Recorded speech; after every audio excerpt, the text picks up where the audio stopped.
I thought I was coming home. After a quiet visit with an old friend, the kind where time slows down and memories do most of the talking, I expected the familiar comfort of my front porch, the warm porch light, the faint hum of the refrigerator inside, the feeling that somewhere in this world I still belonged. Instead, what I found waiting for me that evening changed the way I understood family forever.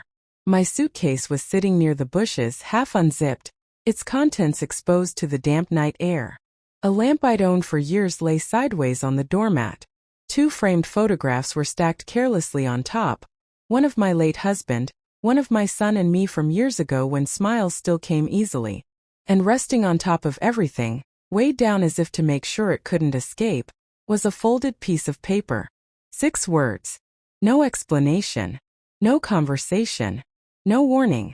Just 6 words that quietly told me I no longer had a place behind that door. For a long moment I didn't move. I didn't cry. I didn't knock. The house stood there, dark and silent, as if it had already forgotten me. The porch light was off. The windows were black. No curtain shifted. No footsteps approached the door. Have you ever stood outside your own home and felt like a stranger?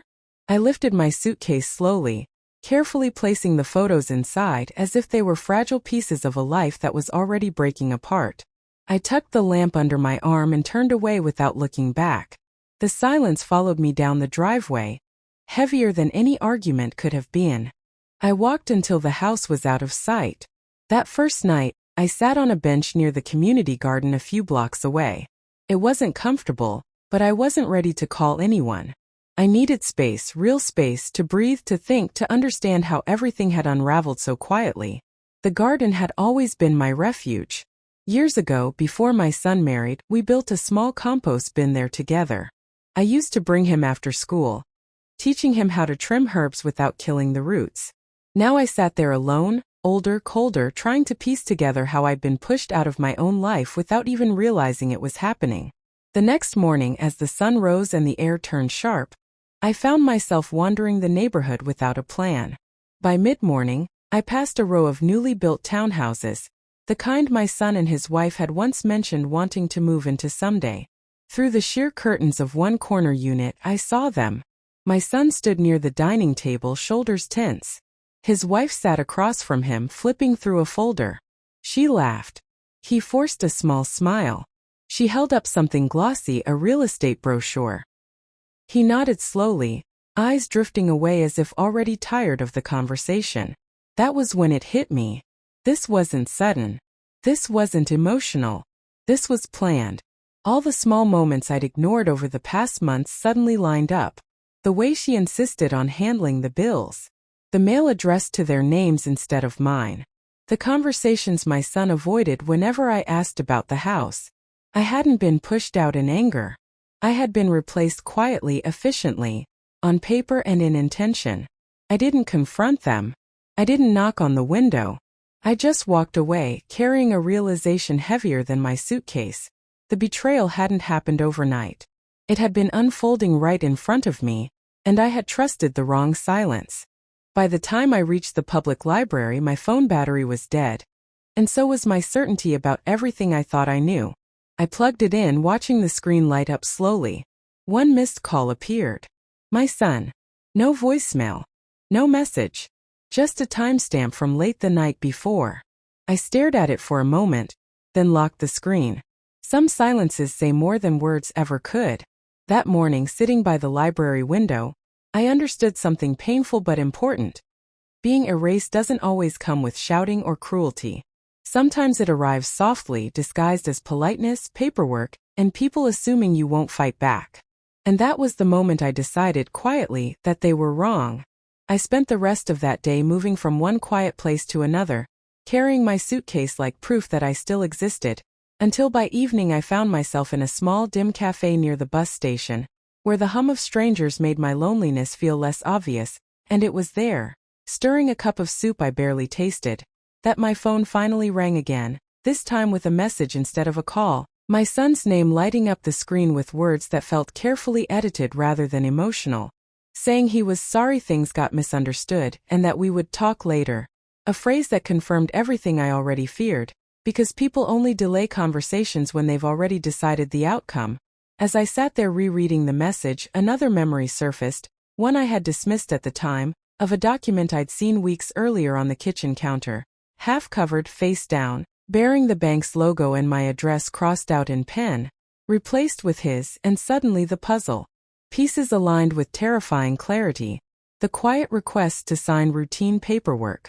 The insistence that it was easier if everything was in their names now. The subtle shift from our house to the house. And when I checked my email on the cafe's slow Wi-Fi, my hands began to shake as I found a confirmation notice buried in spam, stating that the property transfer had been completed days ago. My signature scanned neatly at the bottom, except I had never knowingly agreed to give up ownership, and in that moment, surrounded by strangers and the clink of cups, I realized the betrayal wasn't just emotional. It was legal, deliberate, and designed to leave me with nothing but silence and a suitcase. Part 3 but long paragraph. That night, after leaving the cafe, I walked for hours without a clear destination, the city lights blurring as my thoughts grew heavier with every step, because once the shock settled, a deeper pain took its place. The realization that this hadn't been a sudden act of cruelty but a slow, calculated process I had unknowingly participated in, trusting the very people who were quietly preparing my exit from their lives. Memories replayed with new meaning, like the way my son had started answering my questions with impatience, how conversations about finances were framed as for your own good, how I was praised for being understanding every time I signed something without reading too closely, believing love made paperwork harmless, and as I sat on a cold bench near a closed park, scrolling through old photos on my phone, I saw the gradual emotional distancing too, the family dinners that stopped including me, the holidays where I was asked to come later or leave early, the jokes about me being forgetful that now felt like groundwork for discrediting me if I ever spoke up. What hurt most wasn't the loss of the house or the money but the crushing awareness that my role in their lives had been reduced to an inconvenience they needed to manage quietly. And in that lonely moment under a flickering streetlight, I understood that if I didn't reclaim my voice now, I would disappear completely. Not just from the home I built, but from the story of my own life. The next morning arrived without comfort, but it brought something far more powerful: clarity. I woke up with swollen eyes and a tight chest, yet beneath the exhaustion was a steady resolve I hadn't felt in years.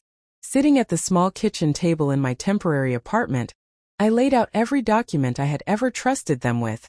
Spreading papers like pieces of a puzzle, I was finally willing to see whole. Each page told a story I had ignored for too long. Signatures given in good faith, decisions made without my full understanding, assurances spoken softly but backed by nothing solid.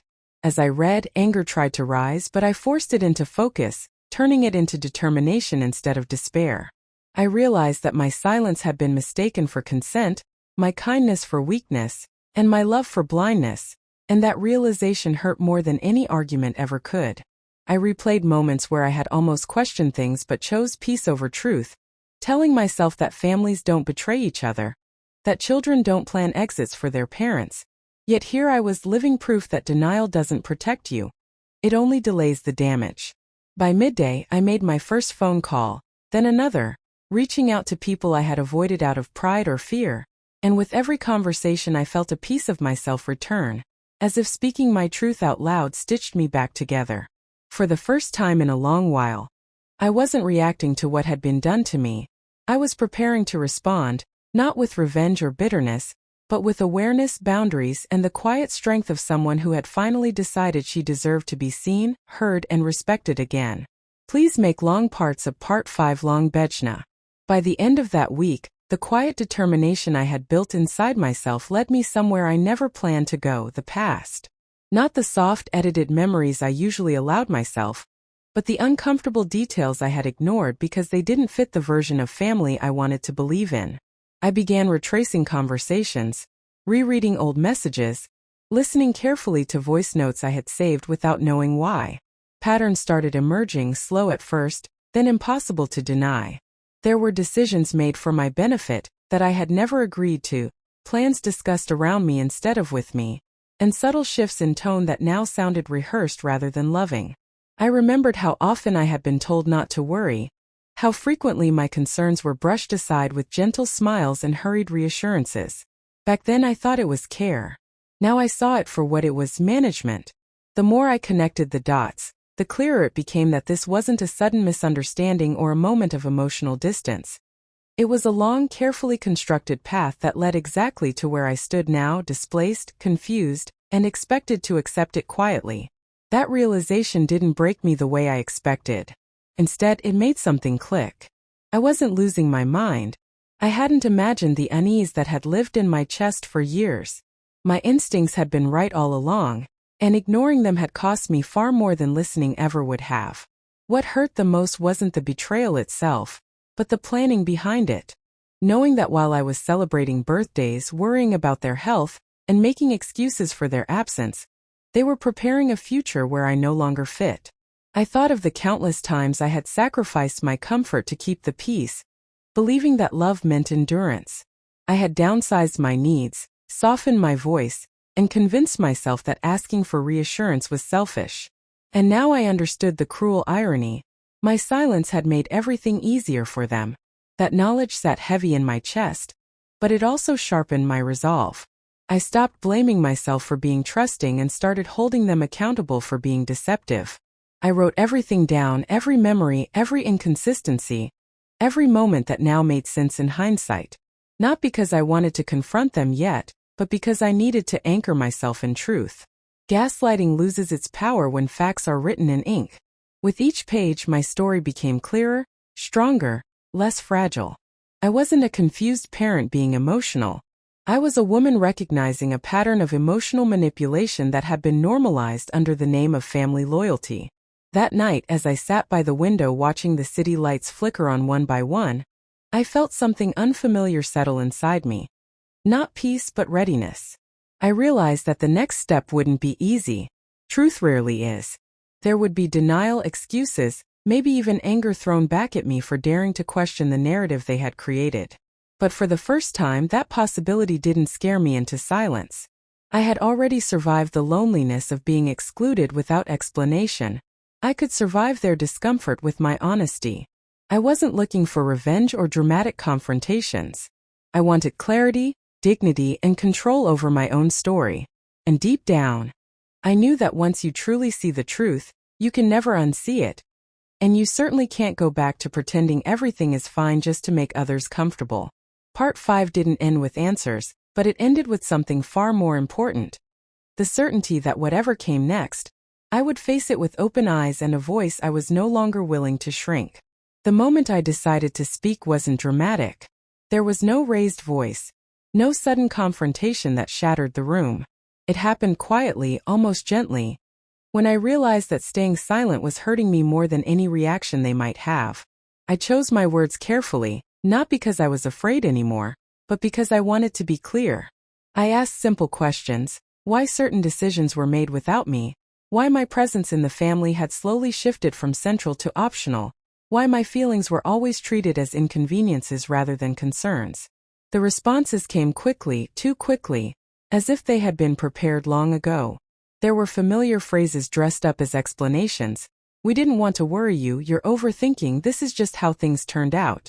Each sentence sounded reasonable on the surface, but together they formed a wall designed to keep responsibility safely out of reach.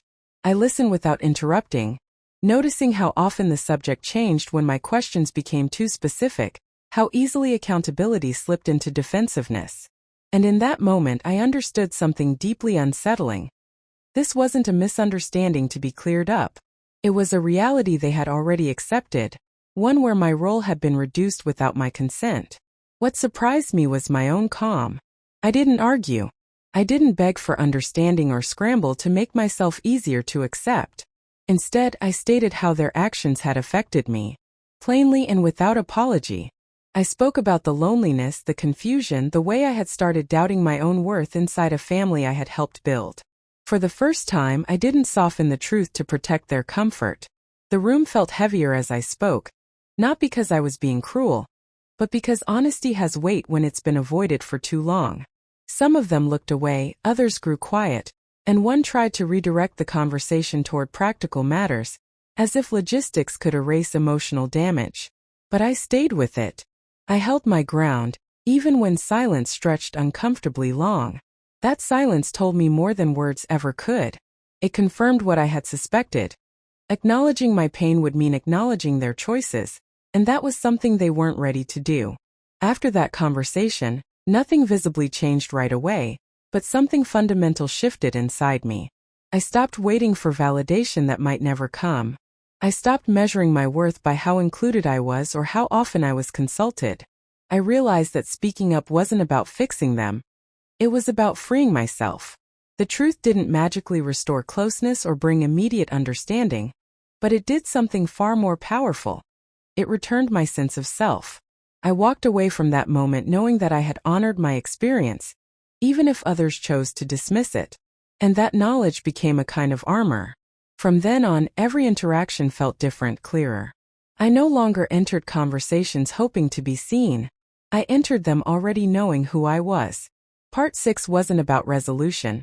It was about reclaiming my voice and accepting that sometimes, the bravest thing you can do is speak your truth, even when you know it won't be warmly received. After that conversation, I noticed how much space I had been giving away for years, shrinking myself in small, quiet ways so others could remain comfortable. I had apologized for needing clarity, for asking questions, for wanting to be included, as if basic respect was some kind of unreasonable demand. In the days that followed, I made a conscious decision to stop doing that. I no longer explained myself excessively or filled silences with nervous justifications. When plans were made without me, I didn't pretend it didn't sting, but I also didn't chase explanations. Instead, I observed. I watched how people behaved when I stopped compensating for their lack of consideration. Some grew distant, clearly unsettled by my new calm. Others tried to engage me superficially, offering small talk without addressing the deeper fractures beneath it. What became clear was this: my silence in the past had been convenient, and my voice now was inconvenient. And that realization, painful as it was, brought with it a strange sense of relief. I finally understood that the emotional labor I had been doing, holding things together, smoothing tensions, absorbing discomfort, had never been shared equally. As I stepped back, I began rebuilding parts of myself that had been neglected for years. I returned to routines that belonged only to me, mornings that started without anxiety, evenings that didn't revolve around waiting for calls or messages that might never come. I reconnected with friends who listened without minimizing, who didn't rush to fix my feelings but allowed them to exist. Slowly, my life expanded beyond the narrow role I had been confined to. And with that expansion came grief, not just for what I had lost, but for how long I had tolerated being diminished. There were moments when doubt crept in, when old habits whispered that maybe I was being too sensitive, too firm, too much. But those moments passed more quickly now, replaced by a steadier truth. I was allowed to take up space. I was allowed to set boundaries without explaining them to death. Part 7 wasn't about cutting people off or burning bridges. It was about learning that my peace did not require constant permission. It was about understanding that respect, once withheld long enough, cannot be negotiated back through silence. By the time I reached this point, the quiet no longer felt heavy. It felt honest. I had stopped waiting for apologies that were never coming and stopped hoping people would suddenly become who I needed them to be. Instead, I focused on what I could control: my time, my energy, and the way I spoke to myself. I learned that closure doesn't always arrive as a heartfelt conversation or a tearful admission of guilt. Sometimes, closure is simply the moment you stop explaining your worth to people who benefit from misunderstanding it. I no longer replayed conversations in my head late at night, wondering what I could have said differently. I had said enough. Silence, in this case, wasn't weakness. It was self-respect finally finding its voice. As I chose myself more consistently, something unexpected happened. Life began to feel lighter. Not perfect, not without moments of sadness, but lighter in a way that felt sustainable. I rediscovered joy in simple things: walking without urgency, laughing without measuring the reaction, resting without guilt. I didn't harden my heart. I softened it toward myself instead. And in doing so, I realized that love, real love, does not require you to disappear to keep the peace. It doesn't punish you for growth or treat your needs as inconveniences. Part 8 isn't a dramatic ending or a triumphant revenge. It's quieter than that. It's the story of a person who finally stopped abandoning themselves in hopes of being chosen, and chose themselves instead. And if there's one thing I know now, it's this: the moment you stop begging for respect is the moment you start receiving it, from yourself first and eventually from the world around you.